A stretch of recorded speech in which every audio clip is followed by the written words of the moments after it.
അപ്പോൾ എല്ലാവർക്കും നമസ്കാരം. എൻ്റെ പേര് ഡോക്ടർ കവിത വാര്യർ.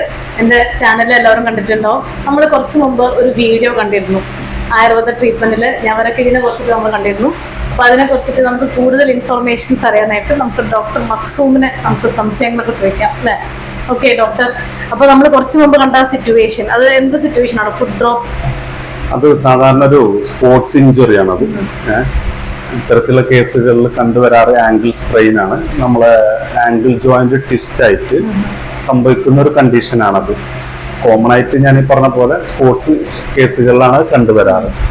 നമ്മുടെ ഈ ഒരു കേസ് എന്ന് പറയുമ്പോൾ അത് നെർവിനെ ബാധിച്ചിട്ടുള്ളതാണ്, ഞരമ്പിനെ ബാധിച്ചിട്ടുള്ളതാണ്. സാധാരണ പെരോണിയൽ ന്യൂറോപ്പതി എന്നാണ് ഞാൻ നേരത്തെ പറഞ്ഞ പോലെ ആ കണ്ടീഷന്റെ പേര് പെരോണിയൽ ന്യൂറോപ്പതി എന്നാണ്. ആ കണ്ടീഷന് ആംഗിൾ സ്പ്രെയിൻ വന്നു, അല്ലെങ്കിൽ ആംഗിൾ ട്വിസ്റ്റ് ആയിട്ട് എന്താ ആ ഞരമ്പിന്റെ ഒരു ഫംഗ്ഷനെ ബാധിച്ചിട്ടുണ്ട്. മോട്ടോർ ഫംഗ്ഷനാണ് ബാധിച്ചിട്ടുള്ളത്, മോട്ടോർ നെർവ് സിസ്റ്റത്തിനാണ് ബാധിച്ചിട്ടുള്ളത്. നിലവില് നമ്മൾ ചെയ്യുന്നത് ട്രീറ്റ്മെന്റ് ആയിട്ട് എക്സ്റ്റേണൽ തെറാപ്പിയാണ്. അതിനെ സ്ട്രെങ്തനും പഴയ രീതിയിലേക്ക് കൊണ്ടുവരിക.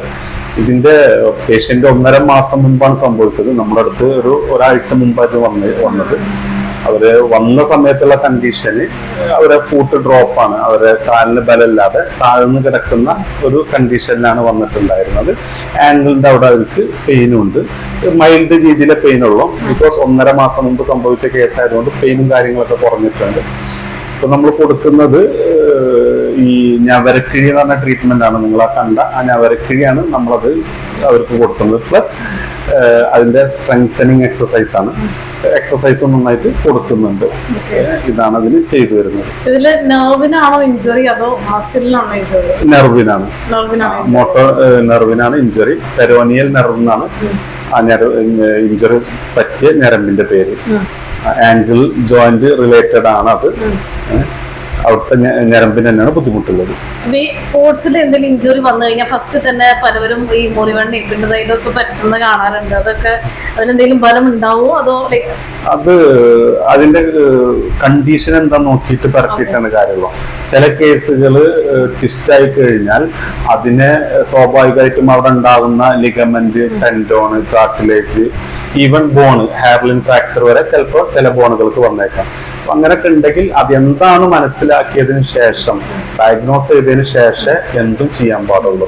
നമുക്ക് എന്ത് ചെയ്യാം, ഇപ്പൊ ഒരു ഗ്രൗണ്ടിൽ നിന്ന് ഫീൽഡിൽ നിന്നൊക്കെ സംഭവിച്ചതെങ്കിൽ അവിടെ ഹോട്ട് തെറാപ്പിയോ അല്ലെങ്കിൽ ഐസ് പാക്കോ അങ്ങനെ എന്തെങ്കിലും വെച്ചിട്ട് ആ സ്വെല്ലിങ്ങിനെ റെഡ്യൂസ് ചെയ്യാം. അതല്ലാതെ ഉഴിയാനോ പിന്നെ അത് വലിക്കാനോ അത്തരത്തിലുള്ള ആക്ടിവിറ്റി ഒന്നും ചെയ്യാൻ പാടില്ല. ഓക്കെ, കാരണം പൊതുവെ അങ്ങനെയാണ്. സ്പോർട്സിൽ എന്തെങ്കിലും ഇഞ്ചുറി വരുമ്പോഴേക്കും എല്ലാവരും ഉടനെ വൈദ്യുതി കോഴി പെണ്ണതയിലോ എന്തെങ്കിലും മേടിച്ചിട്ട് അപ്ലൈ ചെയ്യുന്നതാണ്. ഓക്കെ, അപ്പോ ഇനിയും കുറെ സംശയങ്ങളും കുറെ ചികിത്സകളും ഞാൻ ഇനിയും വീഡിയോയിൽ നമ്മുടെ ചാനൽ ഇടുന്നതായിരിക്കും. സോ അപ്പൊ ഇതിൽ നിന്ന് നമ്മൾ മനസ്സിലാക്കേണ്ടത് ഒന്ന് നമ്മുടെ കണ്ടീഷൻ. സെക്കൻഡ് തിങ്, ഒരിക്കലും നമ്മൾ എന്തെങ്കിലും പറ്റിക്കഴിഞ്ഞാൽ ഉടനെ ചാടിക്കറി മുറിവെണ്ണയോ പിണ്ടതയിലുമോ ഒരു കുഴമ്പും എടുത്ത് പറ്റരുത്. അതിനെ കറക്റ്റ് ആയിട്ട് ഒരു ഡോക്ടർക്ക് പോയിട്ട് ഡയഗ്നോസ് ചെയ്യാം. ഓക്കെ, സോ നെക്സ്റ്റ് വീഡിയോയിൽ നമുക്ക് വീണ്ടും കാണാം. Good bye.